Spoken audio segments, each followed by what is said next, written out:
Le train m'avait laissé sur le quai de Saint-Angèle. J'étais très ému sur le bateau qui traversait cet immense fleuve. Je venais travailler comme apprenti chez Jean-Charles Prince, un des bons photographes de la ville. J'avais 22 ans et je rêvais de posséder mon propre studio. 2 ans plus tard, j'ai loué le local et les équipements du photographe Louis Grenier qui fermait boutique. C'était le début d'une aventure qui allait durer 50 ans. Trois-Rivières était une belle ville qui entassait ses maisons de pierre et de briques au bord du Saint-Laurent. La communauté était si petite que chacun demeurait à quelques minutes de ses proches. Nous étions entourés de jardins potagers. C'était une capitale régionale, une ville de clercs et d'ouvriers, au centre d'une région en pleine mutation. Il y avait tout ce que je pouvais souhaiter, les banques, le marché, le télégraphe, et il y avait aussi l'aqueduc et la photographie utilisait beaucoup d'eau à mon époque. Le train entre Montréal et Québec s'arrêtait depuis 16 ans déjà. C'était facile de voyager avant l'arrivée des autos, souvent plus facile qu'aujourd'hui. À partir de chez moi, près du marché, par le traversier et le train, je pouvais aller à Victoriaville en 1 heure et demie. Je pouvais me rendre par bateau dans toutes les villes et villages situés le long du Saint-Laurent.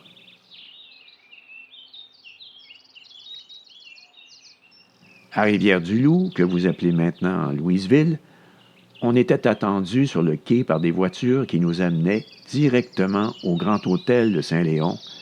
C'était parfois la belle vie.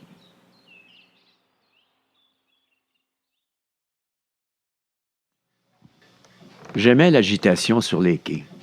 Imaginez 600 bateaux venaient mouiller au port du mois de mai au mois d'octobre. C'était le poumon de cette ville de 8500 habitants. Les hôtels attendaient les visiteurs sur les quais.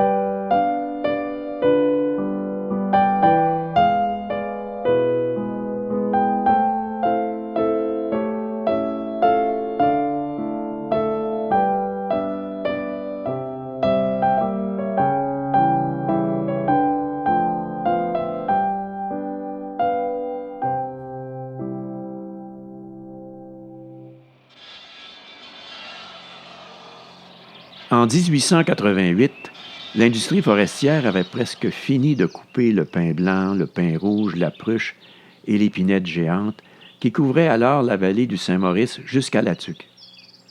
Il n'avait fallu que 25 ans pour bûcher cette forêt qu'on disait pourtant inépuisable. Les États-Unis refermaient une fois de plus leurs frontières et les problèmes de libre-échange revenaient nous hanter.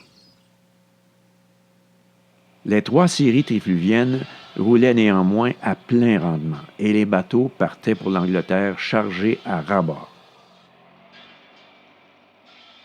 On venait cependant de construire l'usine de pulpe Laurentide à Grand-Mère. La petite épinette et l'électricité allaient désormais jouer un grand rôle dans notre économie. Les besoins de main-d'œuvre étaient grands. Le cuir fournissait 40 des emplois, le métal et le bois environ 20 chacun. Mais les conditions de travail étaient difficiles. Les enfants commençaient à travailler à 8 ans. Il n'y avait aucune sécurité sociale à ce moment. On comptait plusieurs boutiques d'une dizaine d'employés et quelques usines. La fabrique de moulins à battre de Robichon, les chaussures Smarden et 3 fonderies. Auparavant, des trifluviens avaient développé dans la région une industrie minière qui produisait de la fonte et du métal en barre. Et la ville profitait encore de la proximité de cette matière première. Beaucoup d'anglophones étaient arrivés avec les usines.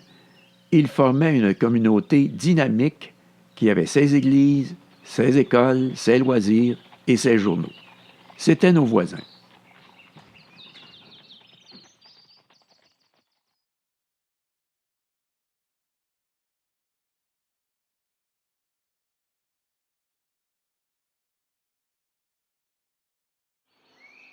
Le clergé et les communautés religieuses occupaient une grande place. La cathédrale, inaugurée 32 ans avant mon arrivée, était enfin terminée. On venait de poser son clocher. Je suis arrivé tout juste à temps pour photographier la finition intérieure. C'était vraiment le grand luxe. Les travaux que pouvaient me donner ces communautés étaient une raison importante de ma venue à Trois-Rivières. Il y avait les Ursulines, toujours aussi organisées et présentes dans la communauté. Les frères Saint-Ursule enseignaient depuis 1831. Chaque année, ils organisaient des spectacles présentés au palais de justice. Ils étaient au cœur de la vie culturelle. Et le séminaire. Supérieur séminaire, petit et grand séminaire. Les églises catholiques et protestantes dominaient l'éducation depuis 1875, et le séminaire reflétait ce pouvoir. On y produisait plus de prêtres que le diocèse en avait besoin. On en exportait partout, particulièrement en Nouvelle-Angleterre. Le séminaire était déjà un lieu de rendez-vous pour les activités sportives. On y a joué la première partie de baseball en 1884. Les Sœurs de la Providence avaient peu à peu repris des Ursulines le contrôle des soins de santé, non seulement à Trois-Rivières, mais dans toute la région. Elles donnaient aussi des repas et s'occupaient des orphelins et des vieillards.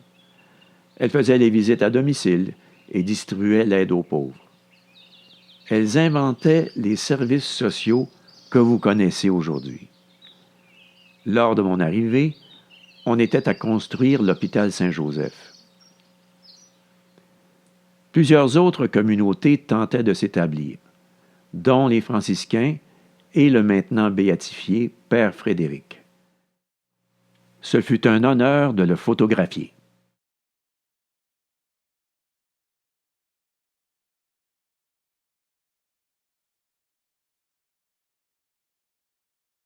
Pierre Fortunat Pinsonneau, tout en remerciant ses nombreuses pratiques du généreux encouragement dont on a bien voulu le patronner depuis qu'il est établi aux Trois-Rivières, informe tous ceux qui désireraient avoir des portraits d'un fini supérieur, pose élégante, illumination artistique, retouche et teinte parfaite, de lui rendre visite afin de profiter de la grande réduction des prix. Le fait que les portraits sortant de cet atelier peuvent rivaliser avec ceux qui sont faits dans les meilleurs ateliers du Dominion et des États-Unis est dû à ce que M. Pinsonneau fait partie de l'Association photographique américaine et reçoit différents journaux photographiques français, anglais et américains qui traitent de l'amélioration et l'avancement qui s'opèrent tous les jours dans ce bel art. À l'atelier de M. Pinsonneau, on fait toutes les sortes de portraits qui sont connus, de toutes les grandeurs et d'après les procédés les plus nouveaux. Les portraits au crayon de grandeur naturelle sont d'un fini supérieur et les prix défient toute compétition. Les vieux portraits détériorés sont recopiés et agrandis avec entière satisfaction. Une spécialité pour les ouvrages de fantaisie, tels que les portraits sur soie, porcelaine, cristal et colorier, etc., etc. Tout ouvrage est fini à l'atelier avec le plus grand soin et l'on garantit entière satisfaction. P.F. Pinsonneau, 178 Notre-Dame, Trois-Rivières. J'aimais particulièrement faire des portraits. J'avais parfois l'impression de percevoir l'âme des personnes. Je ne photographiais pas seulement la bourgeoisie locale, comme ici cette photo de Maurice Duplessis vers l'âge de 6 ans. Le portrait était à cette époque un véritable phénomène social. Avant la photographie, seuls les riches pouvaient laisser une image d'eux-mêmes. On dit que c'était la fin des monuments. Les gens avaient un tel besoin de se faire photographier. Ce fut une grande période pour les photographes. Chaque personne arrivait sur son 36 soucieuse de bien paraître. Si vous pensez que vous avez inventé la retouche avec vos ordinateurs, détrompez-vous. Nous mettions beaucoup plus de temps qu'aujourd'hui pour faire émaner la beauté de chacun. Nous travaillions à cette époque sur des plaques de verre et nous retouchions directement sur les négatifs. Avec un crayon de plomb, nous pouvions remplir les rides, éclaircir les ombres et diffuser les hautes lumières. Je plaçais un peu de glaise dans le blanc des yeux pour les rendre plus brillants et je grattais l'émulsion pour ouvrir les yeux fermés. Toutes ces opérations étaient longues et peu rentables. Les photographes devaient garder les coûts au plus bas niveau possible pour que les portraits restent accessibles à tous. Nous avions toujours quelques apprentis. C'est ainsi que le métier s'enseignait. La famille était aussi mise à contribution. Heureusement, les gens venaient en grand nombre. C'est moi qui peignais les fonds de décor. Il fallait être passionné. Nous devions avoir d'autres sources de revenus. J'ai vendu du thé et de la vaisselle. Mon frère Joseph Laurent a tenu une cantine. Et Stanislas Bell de Fraserville vendait des instruments de musique. Le dimanche, c'était la folie furieuse. Tant qu'à mettre ses plus beaux habits pour la messe, aussi bien se faire tirer le portrait. Le commerce ne dérougissait pas. Les familles attendaient sur le trottoir devant le studio. Alors le clergé, qui n'appréciait pas cette distraction pendant la messe, a interdit la photographie le dimanche en 1899. J'ai obéi comme tout le monde. Mais j'ai fait du portrait jusqu'à la fin de ma vie pour rencontrer mes semblables.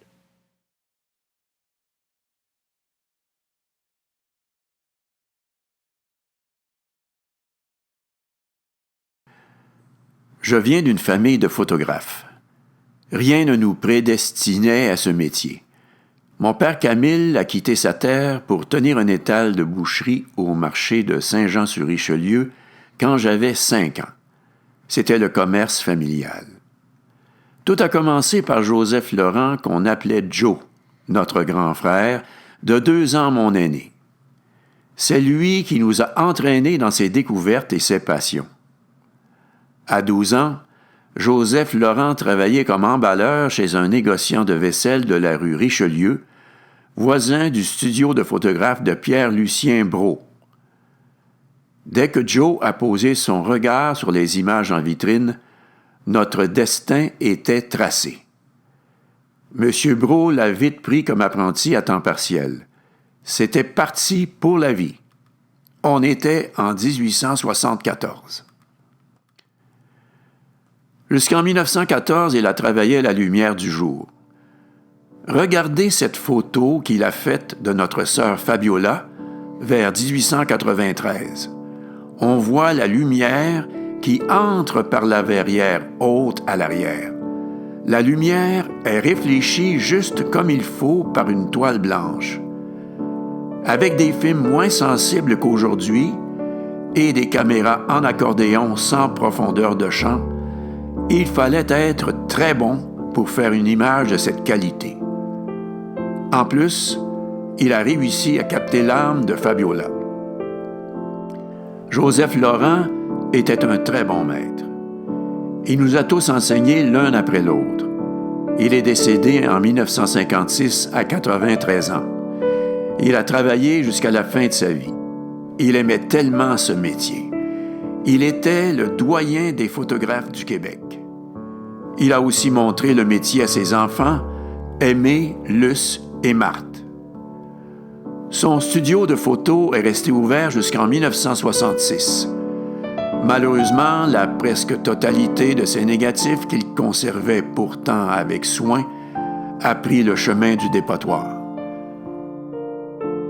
Il nous est tous arrivé à peu près la même chose. C'était et c'est encore le destin de plusieurs photographes.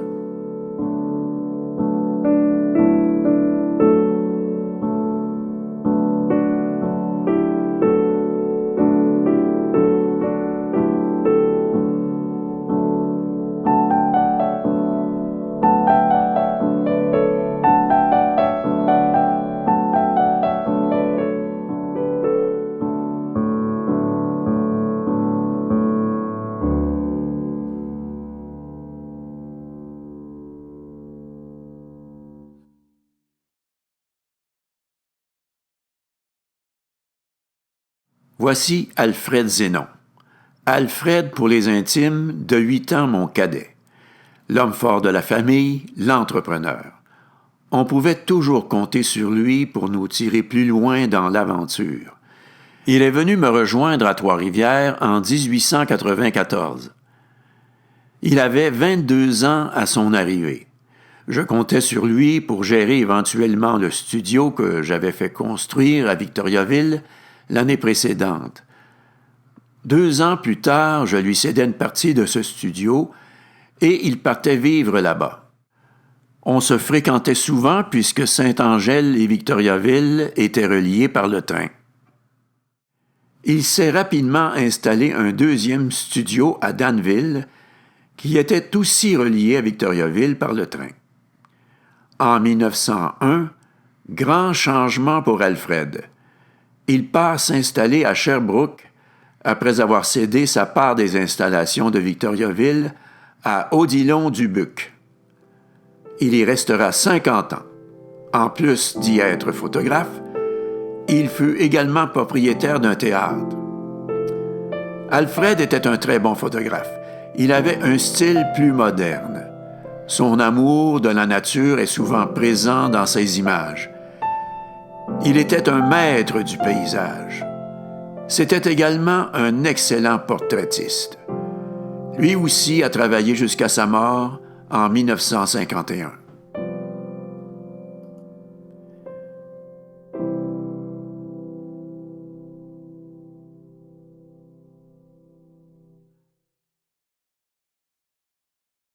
Monsieur Émile Pinsonneau informe le public qu'il vient d'ouvrir un atelier au numéro 11 rue du Platon et qu'il fera des portraits au crayon, au pastel, etc.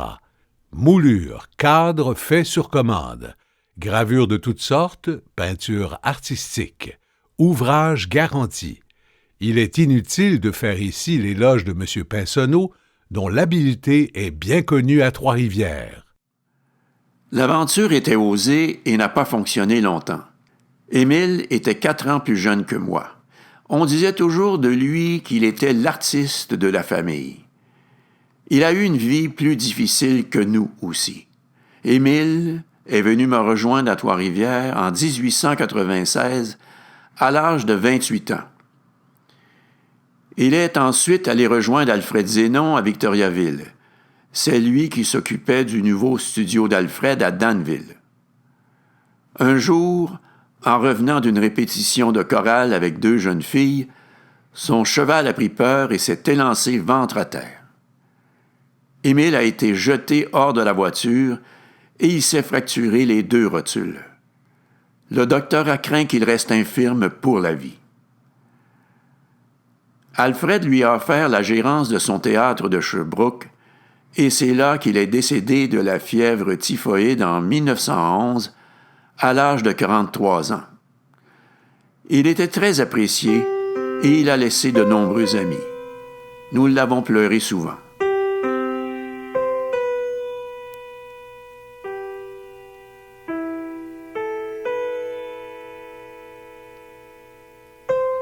La douce et bonne Fabiola. Elle s'est beaucoup promenée de Saint-Jean à Trois-Rivières, à Victoriaville et Sherbrooke. Fabiola est venue vivre à Trois-Rivières après le décès de notre mère en 1898. Elle avait alors 25 ans. Elle était de 10 ans ma cadette. C'était notre petite sœur à tous. Elle est demeurée chez nous pendant 3 ans, le temps de voir naître Léopold et Rachel, mes 2 premiers enfants. Toute sa vie, elle est restée ma tante Fabiola, Fabi pour les intimes. Quand elle arrivait en ville, ça se chamaillait pour aller la chercher au traversier. C'était la fête. Elle est repartie pour Sherbrooke en 1902 pour s'occuper d'Émile après son accident et seconder Alfred dans son nouveau studio. Elle continuera d'y vivre jusqu'à son décès en 1958 à l'âge de 85 ans. Elle fut la dernière d'entre nous à mourir. Elle était notre pigeon voyageur, notre lien. Elle était aussi une très bonne photographe. On lui doit une importante série d'images de Trois-Rivières prises au début des années 1930. Alfred, Émile et Fabiola sont demeurés célibataires toute leur vie. Ils ont tous passé quelques années à Trois-Rivières où ils ont gardé des amis. Nous étions une famille, nous étions à la fois indépendants et solidaires. C'est ainsi qu'on a pu vivre nos rêves et nos passions.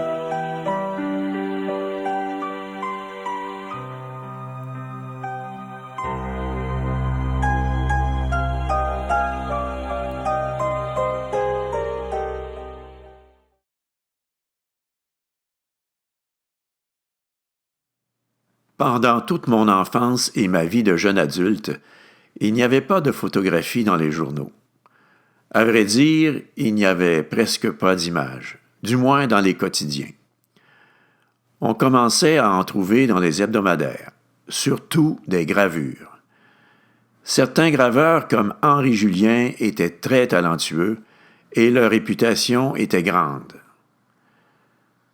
Diffuser nos images dans les journaux était un rêve que partageaient tous les photographes de mon époque. Pour plusieurs raisons, la diffusion de nos photos, bien sûr, mais aussi l'espérance de nouveaux revenus pour notre labeur. Dans les quotidiens des années 1890, nos photographies étaient transformées en gravures pour pouvoir être imprimées. Nous savions qu'un jour, nous allions remplacer les graveurs dans les journaux quand les techniques le permettraient. Les hebdomadaires comme Le Monde illustré, publiés à Montréal, ont ouvert la voie. On commençait alors à utiliser des trames par photogravure. La qualité n'était pas encore au rendez-vous, mais ce n'était qu'une question de temps. Tous les membres de la famille Pinsonneau suivaient passionnément ces changements. Nous avions d'abord édité des cartes de Noël et des cartes souvenirs en imprimant nous-mêmes dans nos chambres noires. Nous utilisions les mêmes procédés que pour nos portraits, mais nous avions des ambitions plus grandes. Nous rêvions de l'impression mécanique. À partir de 1897, nous avons commencé à recevoir d'Europe des photographies imprimées par phototypie et différentes techniques. Nous touchions enfin au but. Ce procédé remplaçait les trames par la réticulation photographique. Les coûts étaient raisonnables et accessibles. Nos studios ont été rapidement envahis par les voyageurs de commerce venus nous vanter les bienfaits de leur maison d'édition et de leur imprimerie. Dès 1901, nous avons commencé à faire imprimer quelques cartes pour évaluer les imprimeurs qui nous courtisaient. La qualité s'améliorait toujours. Tout était en place pour la naissance de la carte postale. Grâce à la structure ferroviaire, le service postal était d'une efficacité dont vous pourriez rêver aujourd'hui. Les transports par chemin de fer étaient à leur apogée. Voyager n'avait jamais été aussi accessible. 2 personnes sur 10 savaient écrire et lire, et le téléphone était encore très peu répandu. C'était la révolution pour nous, comme Internet l'a été pour vous. Les cartes postales étaient les courriels de 1900. Les gens s'écrivaient tous les jours. Grand-mère, Alice est mieux. Je te dis qu'elle est fière. C'est la 3e fois qu'elle se relève. Mais de ce coup-là, elle dit que ça doit être pour de bon. Yvonne. Oui, j'ai été aux États en rêve et j'ai fait un bien beau voyage. Seulement, je n'ai pu demeurer longtemps, mon billet n'étant bon que pour quelques heures. Mais j'espère y retourner, ça coûte trop bon marché. Bien du plaisir, Laurard. Je vous donne absolution, mais je me réserve une clause. Vous savez laquelle? Post-scriptum, je vais être obligé de dire comme vous. J'étais à pic. Que voulez-vous? On ne peut pas toujours avoir l'humeur d'un Saint-François. C'est vrai, j'accepte le traité de paix et je signe. Bien à vous, Joe. Je ne sais pas encore le jour que je retournerai à Trois-Rivières. Je me plais très bien ici.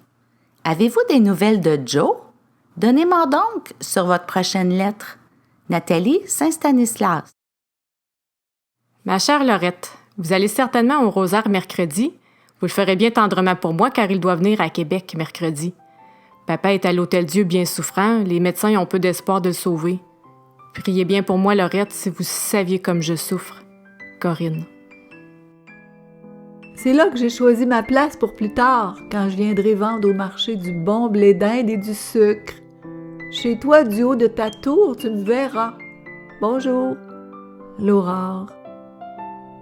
Saint-Jean, 2 janvier 1905. Tous les petits pinsons étaient ici au jour de l'an. Nous nous sommes bien amusés. Mes meilleurs souhaits pour 1905. Fabiola. Mademoiselle, soyez assez bonne de m'envoyer une carte postale. Je suis à me faire une collection et je voudrais avoir une carte de toutes mes petites amies. Veuillez saluer la petite sœur pour moi. Alfred Zénon Pinsonneau. Les gens se sont immédiatement mis à les collectionner. Dans beaucoup de familles, les cartes postales sont entrées dans les maisons avant les livres. On les gardait précieusement dans des boîtes à chaussures.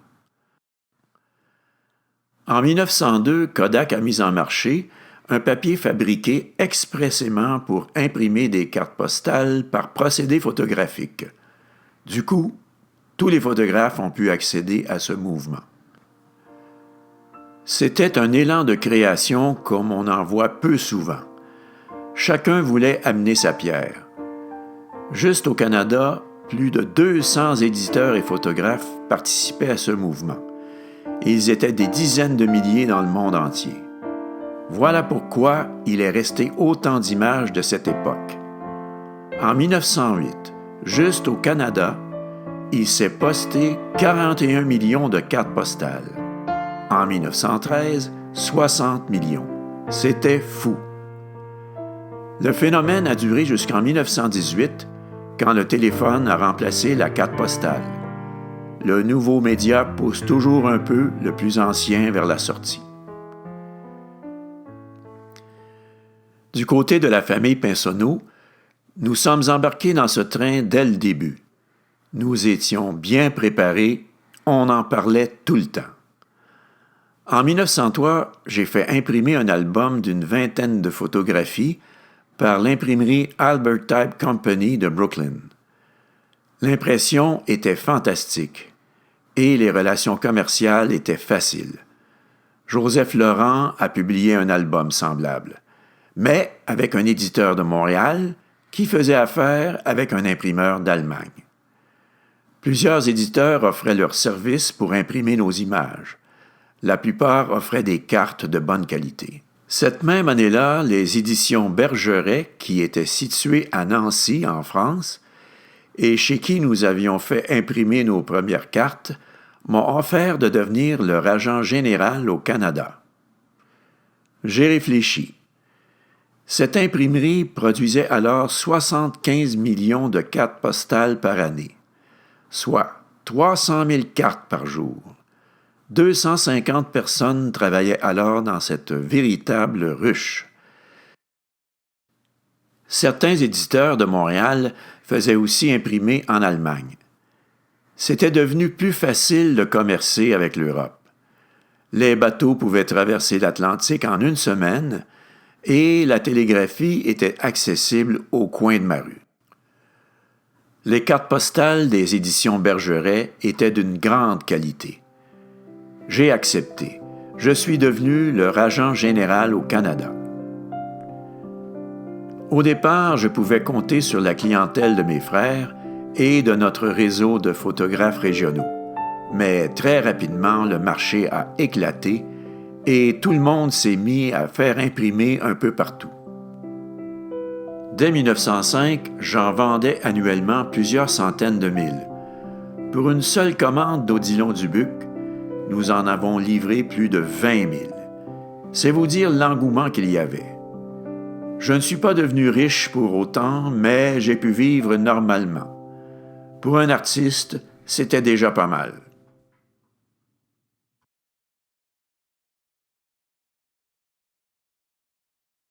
Il fallait rapidement grossir notre banque d'images. Alfred Zénon et moi sommes alors partis 2 étés faire un voyage de prise de vue en 1903 et en 1905. Ça nous permettait aussi d'ajouter des points de vente. On se déplaçait en train et en bateau, mais surtout en buggy. Imaginez, il n'y avait pas plus que 150 autos dans tout le Québec dans ces années-là. Chaque village où on s'arrêtait avait son hôtel. On suivait presque toujours le même plan de travail. On photographiait d'abord l'église, puis les écoles et les couvents, les maisons de riches et les alentours, les lacs, les chutes. Les gens ne se faisaient pas prier pour nous faire des suggestions. Alfred était un bon compagnon de route. C'était une force de la nature et ça compensait pour mon infirmité. Nous étions très liés. Nous avons rapporté plus de 1000 photos du 2e voyage. En tout, nous avons couvert plus de 80 villes et villages autour de Trois-Rivières. Ces images ont été faites en commun, un peu comme les chansons de certains bardes anglais que vous connaissez.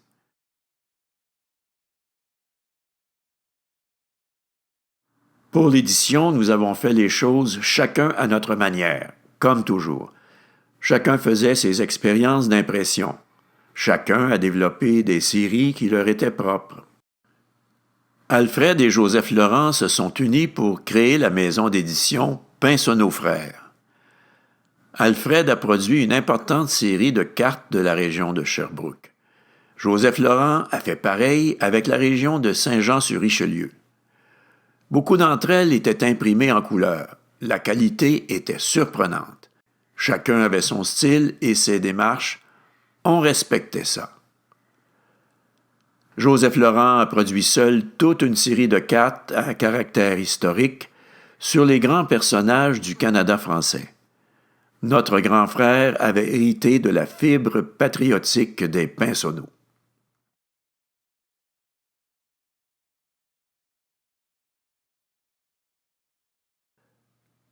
Je ne me suis pas contenté de cartes postales. En 1903, j'ai beaucoup travaillé à l'édition de l'album illustré de Trois-Rivières en collaboration avec Jean-Baptiste Meilleur-Barthes. C'était une brochure de 40 pages de format lettres qui visait à faire la promotion de la ville de Trois-Rivières. On y retrouve une 60aine de mes photos. Regardez la qualité de cette brochure, c'est tout dire. On faisait ce que vous appelez maintenant de l'éducation populaire. On faisait œuvre utile.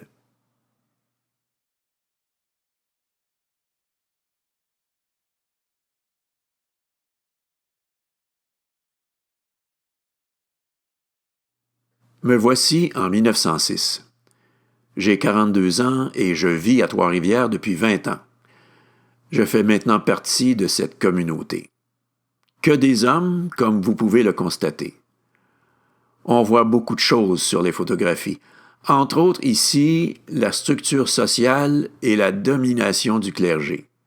Sa grandeur, Monseigneur Cloutier, entouré des juges, des avocats et des médecins, est bien positionné au-dessus du maire et de ses échevins, eux-mêmes entourés des commerçants. Et devinez qui l'on trouve au plus bas de cette échelle sociale? Les hôteliers, bien sûr, mes bons amis, les frères Dufresne. Ils ont été mes premiers contacts lors de mon arrivée à Trois-Rivières. Ulrich achetait souvent les photos que je mettais en vitrine pour en faire un album. Sa fille Violette en a hérité et ses images se sont retrouvées dans un fonds d'archives. C'est en partie grâce à tous ces gens que vous pouvez voir ce film aujourd'hui. J'aimais la bande de joyeux lurons qui fréquentaient l'hôtel pour manger, jouer au billard, discuter politique et baseball. On y trouvait des journaux du Québec et de la Nouvelle-Angleterre. Toutes sortes de visiteurs passaient par là. Les gens de bateaux, ceux qui voulaient développer les barrages de Shawinigan, les vendeurs de commerce, les voyageurs. Le transport maritime des passagers était encore très développé. L'hôtel était réputé et très chic. La nourriture était bonne. Toutes les nouvelles passaient par là. L'hiver, on avait eu l'idée de rouler un fil téléphonique sur le pont de glace jusqu'à Sainte-Angèle pour que les gens de Trois-Rivières et de la Rive-Sud puissent se parler. Comme l'hôtel était situé juste à côté du bureau du télégraphe, il nous est même arrivé d'organiser des parties d'échecs avec le Club de Québec. L'un de nous allait télégraphier notre coup, il attendait la réplique et le rapportait à l'hôtel. On avait du plaisir. C'était un monde en soi. La vie sociale s'y organisait. On y a créé le Cercle Palamède, dont j'ai été le président pendant plusieurs années. Parties de cartes, fêtes champêtres à la rivière Godefroy, pique-nique au Mont des Délices, voyage en bateau à Sorel, bibliothèque commune. En 1896, on avait fondé la Villa Montrepos au nord de la ville, un endroit aujourd'hui situé dans les boisés derrière le collège Kerana. Les belles familles venaient goûter la villégiature le dimanche. On y organisait des camps pour les enfants. On pouvait même s'y rendre par le train de Shawinigan. Il faut aussi avouer qu'on y a fait quelques virées mémorables. La famille Dufresne était impliquée aussi dans le développement du terrain de l'exposition. En 1896 aussi, j'avais un kiosque à la première exposition agricole de Trois-Rivières. J'étais fier d'être là. C'était magnifique. On voyait loin. Je participais à ces changements, je les photographiais, je documentais mon époque.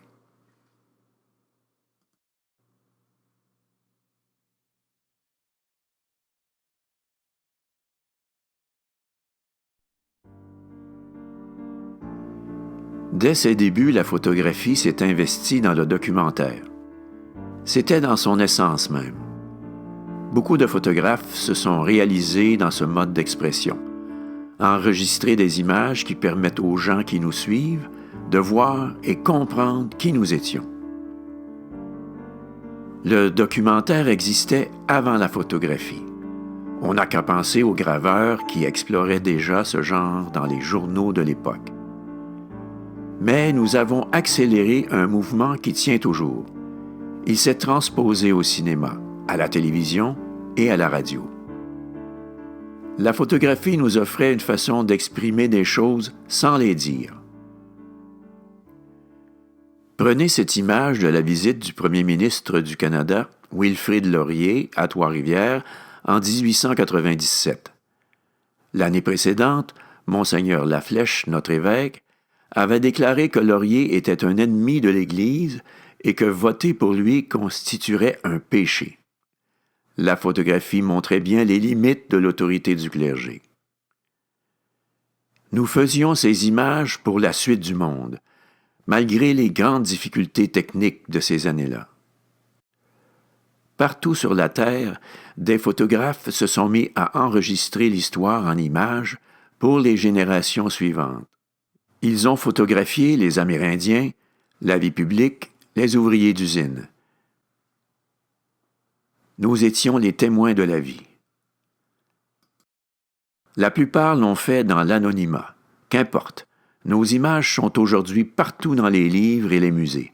Nous avons réussi. Nous avons fait l'histoire même si nos noms n'y figurent presque jamais.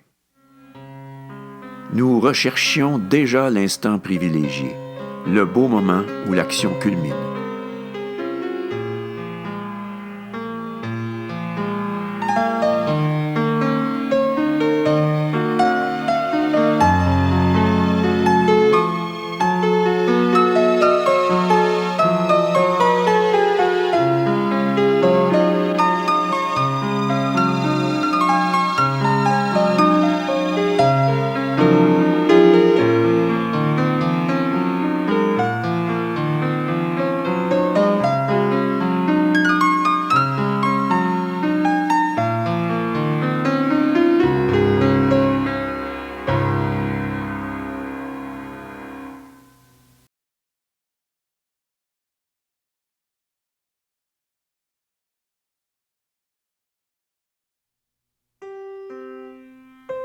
J'adorais l'hiver, je vous l'avoue.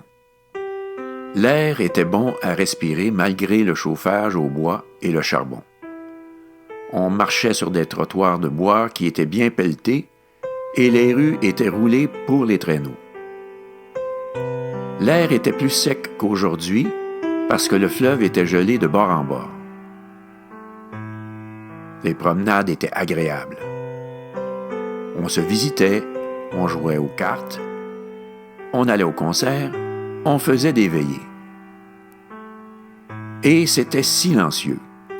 On entendait les arbres craquer pendant la nuit.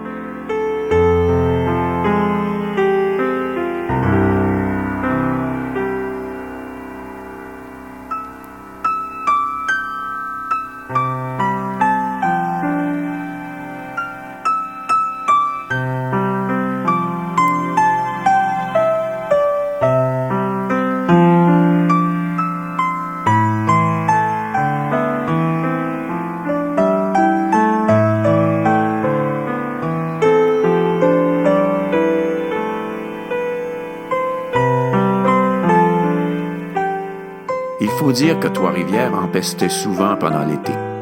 Les fosses d'aisance, les sous à cochons, les écuries partout en ville, le tannage du cuir, les tonnes de brindilles qui fermentaient à côté des scieries. Au mois de juin, quand il ventait, tout le monde était content.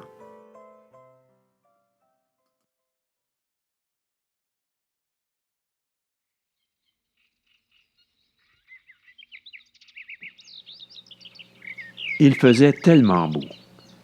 La nature nous faisait l'honneur d'une journée parfaite. C'était le début des vacances pour les enfants. La famille s'était installée à notre maison d'été en banlieue, près du pont La Violette actuel. Je suis parti travailler très tôt pour profiter de la fraîcheur du matin. J'ai laissé mon cheval et ma calèche à l'écurie de Joe Duval et je suis allé voir le fleuve.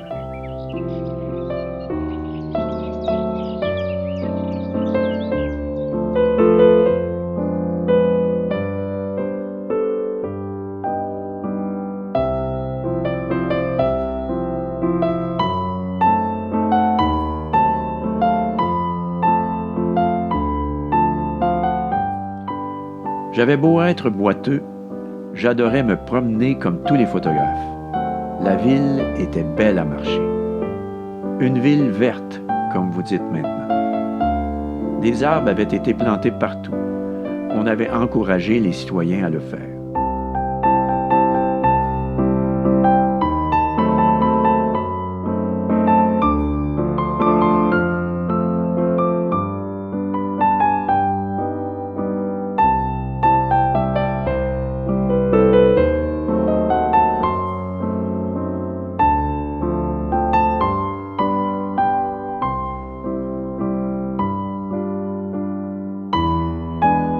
Le parc La Violette, derrière le bureau de poste actuel, était vraiment magnifique.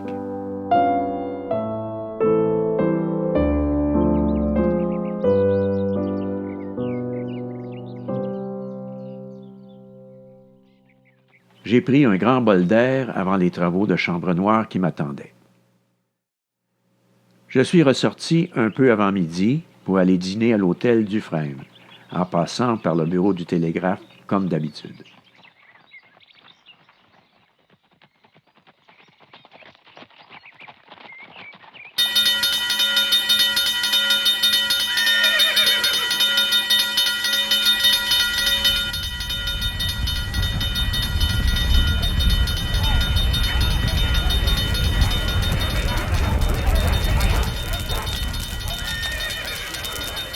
Après avoir pris naissance dans un simple hangar en bois, tout juste dépassé midi, le feu attisé par une forte brise du sud-ouest a pris des proportions considérables. En moins d'une heure, et ce fut bientôt un océan de flammes auquel eurent à faire face tous les hommes du corps de pompiers de la ville. Ils étaient 6. Pour vous transmettre ce message, j'ai toutes les difficultés. J'ai d'abord essayé de vous téléphoner, mais je ne recevais aucune réponse du central. J'ai alors couru au bureau central, Mais en arrivant là, je restais bouche béante, l'édifice était en flammes. De l'édifice du téléphone, je courus au télégraphe, mais le désordre régnait là également. Enfin, j'ai pu trouver un opérateur qui se mit à expédier ma dépêche. La population est folle de terreur. On estime à au moins 100 le nombre de maisons que l'incendie a rasées. Et ce qui s'ajoute à l'horreur du spectacle, c'est le vent. Il soufflait déjà pourtant avec rage, mais voilà qu'il s'est changé en véritable tourmente. Tout craque. Les pompiers sont dans l'impossibilité complète d'enrayer la marche du feu. L'opérateur m'apprend que le feu gagne le bureau où il est et qu'il lui faut mettre fin à la dépêche que je vous envoie. On ne croit pas avoir de rapport de Trois-Rivières avant quelque temps. On fuit.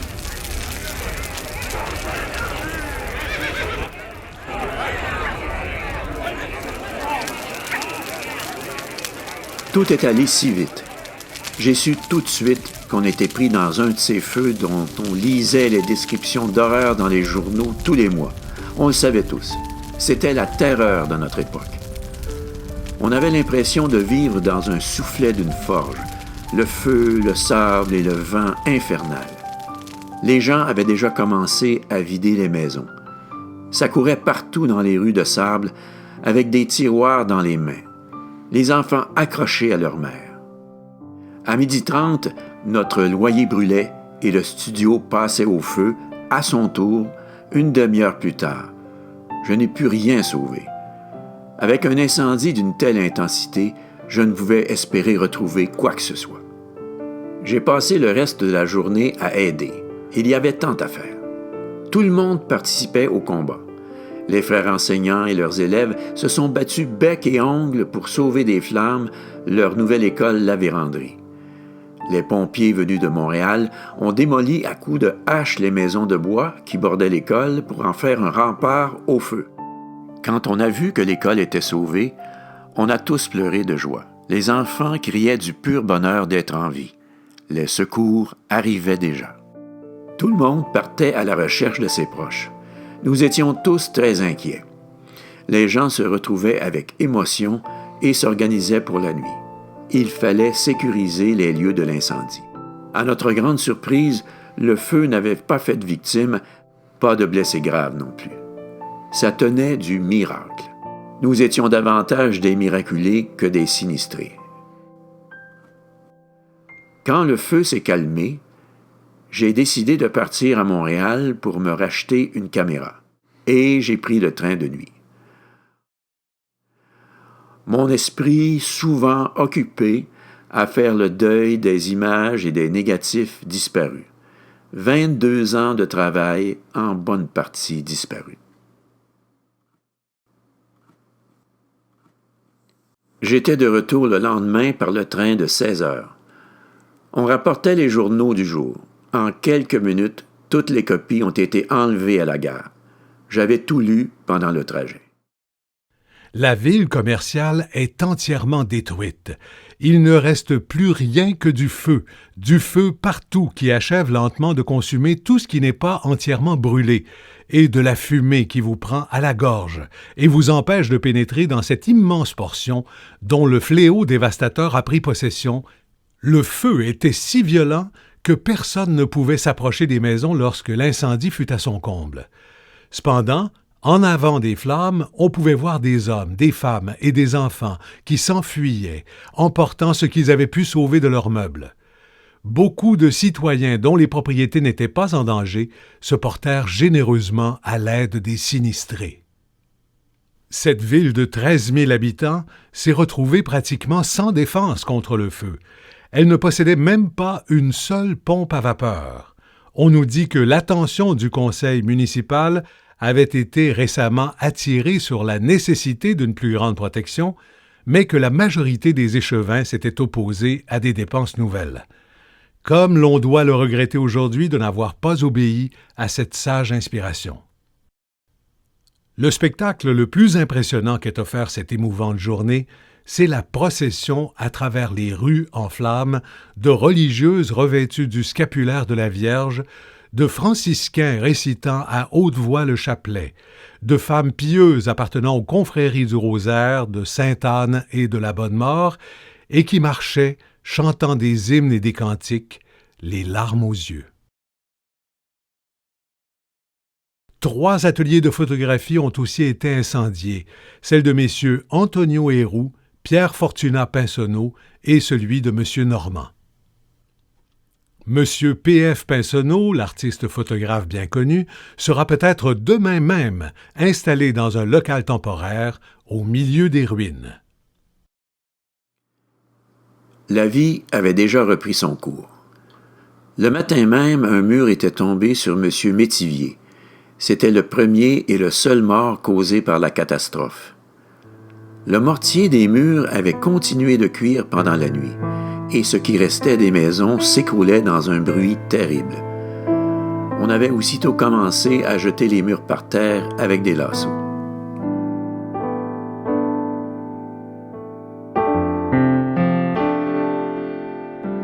Un paquebot était accosté et nous servait d'hôtel. Nous en avions bien besoin. Tous ceux de la ville avaient brûlé. On parlait déjà de reconstruction et du travail qu'il y aurait.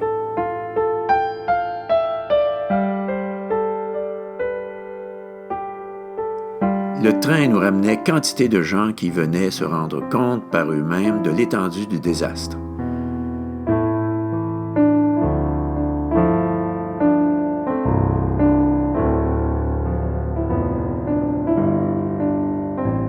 J'ai commencé, dès mon retour, à prendre des photos malgré le danger. Je m'étais installé une chambre noire temporaire dans la cuisine de la maison d'été. Je devais travailler durant la nuit. J'étais un artiste photographe et c'était ma façon de faire mon deuil et de répondre au destin.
Le maire François-Siméon Tourigny a déclaré « Il n'y a que le quartier commercial qui ait été atteint. Nous avons 32 manufactures et une seule a brûlé.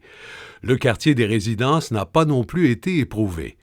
Tous les consommateurs ont donc été épargnés et sont encore très à l'aise. Il n'y a donc aucune raison pour que le commerce ne se relève pas bientôt et facilement. Non, monsieur, les gens de Trois-Rivières sont actifs et entreprenants et ils ne se laissent pas abattre par ce malheur. J'ai rencontré presque tous ceux qui ont souffert de l'incendie et aucun ne m'a semblé découragé. Au contraire, tous m'ont semblé pleins d'entrain et de courage et m'ont parlé de leur projet de reconstruction.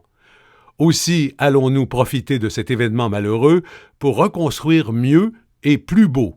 Nous voulons faire du nouveau quartier commercial ce qu'il peut y avoir de mieux sous tous les rapports.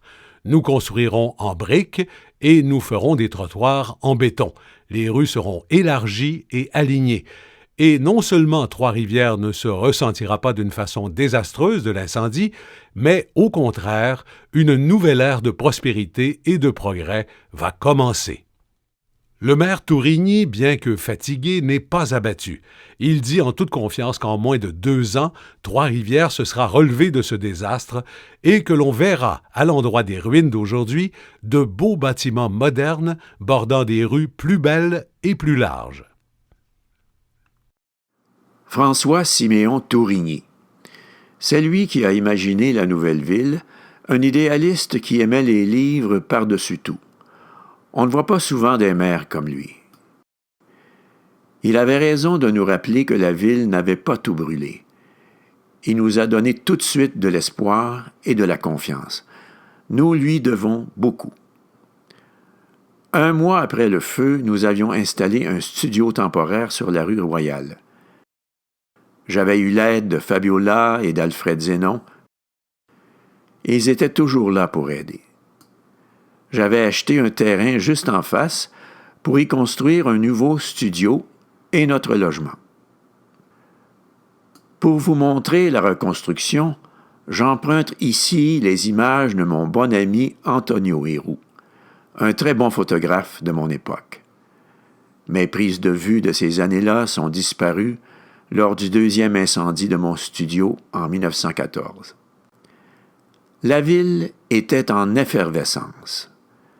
2 jours après l'incendie, on avait engagé un ingénieur chargé de redessiner et construire la nouvelle ville. On prévoyait déjà que ce chantier allait fournir du travail à 2000 ouvriers.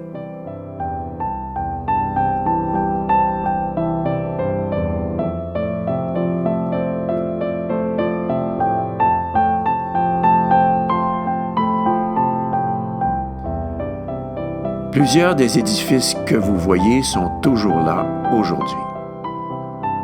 En 2 ans, comme prévu par le maire Tourigny, nous avions reconstruit et nous étions très fiers du résultat.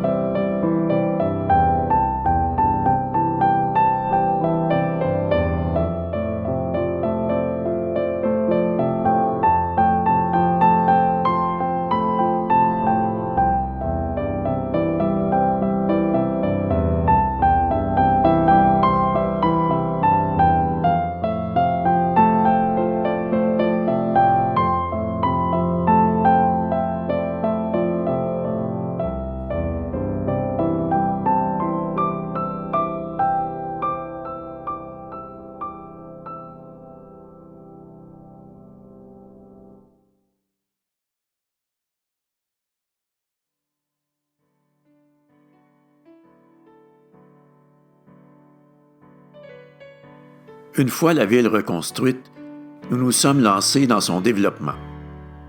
L'Association des citoyens a décidé d'éditer une brochure d'une 40aine de pages pour vanter les mérites de notre cité. Ouvriers comme capitalistes trouvent aux Trois-Rivières un site idéal pour les industries où la main-d'œuvre est toujours en grande demande. On avait compris qu'il fallait attirer à la fois la main-d'œuvre et les capitalistes. Presque toutes les industries et les commerces ont acheté des annonces. On y traitait de tout, du port, des coûts avantageux de l'énergie, des écoles, des différentes églises, des activités sportives, de la qualité des habitations et de toutes les usines déjà en place. Moi, j'ai pris toutes ces images. Encore une fois, je participais à tout ce mouvement. J'étais concerné. La Wabasso a été la première grande usine. Les Américains délocalisaient leurs usines de textiles pour échapper aux revendications ouvrières en Nouvelle-Angleterre. Beaucoup de Canadiens français en profitaient pour revenir au pays et assurer la main-d'œuvre. L'usine grandissait à vue d'œil. En 1934, quand cette photo a été prise, plus de 1800 employés y travaillaient. Tout ce beau monde habitait dans les rues avoisinantes de l'usine. Les familles vivaient simplement en s'entassant dans leurs petits loyers. Certains avaient leur maison. Une grande partie d'entre eux n'avaient jamais vécu aussi aisément, c'est dire.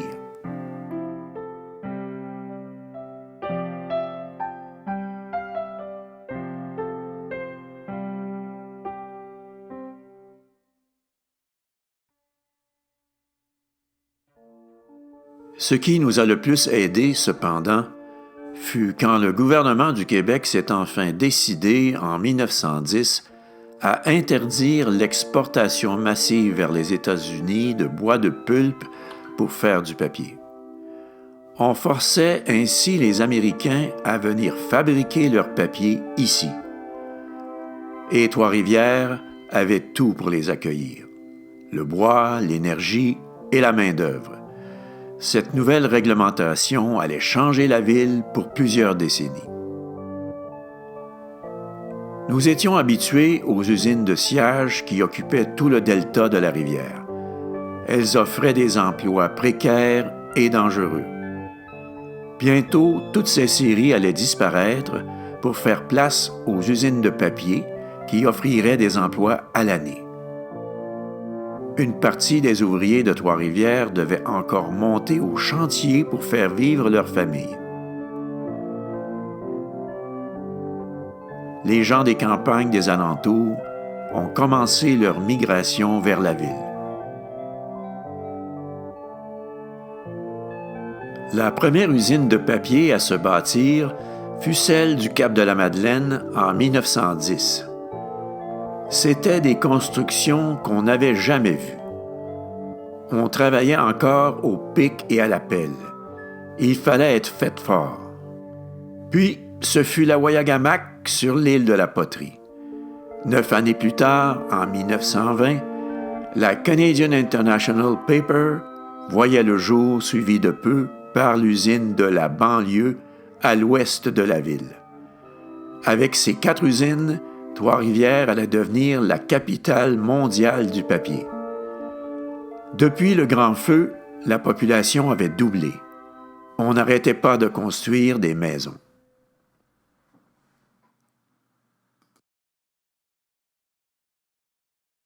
J'ai toujours pu faire de mon mieux, même s'il m'a fallu travailler fort pour y arriver. J'ai toujours aimé le métier que j'ai pratiqué, j'ai eu du plaisir à le faire. J'ai gardé mon studio jusqu'à la fin. Je travaillais avec ma fille Cécile. On continuait de faire des portraits et des photos de mariage. Je gardais mes petits-enfants. Je faisais des photos pour m'amuser avec eux.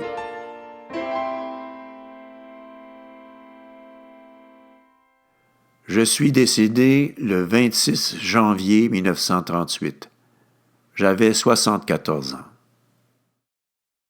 Trois-Rivières vient de perdre un artiste consciencieux, un excellent citoyen, patriote, serviable, qui avait le sens de l'honneur, de la charité, de la tolérance et de la bienveillance.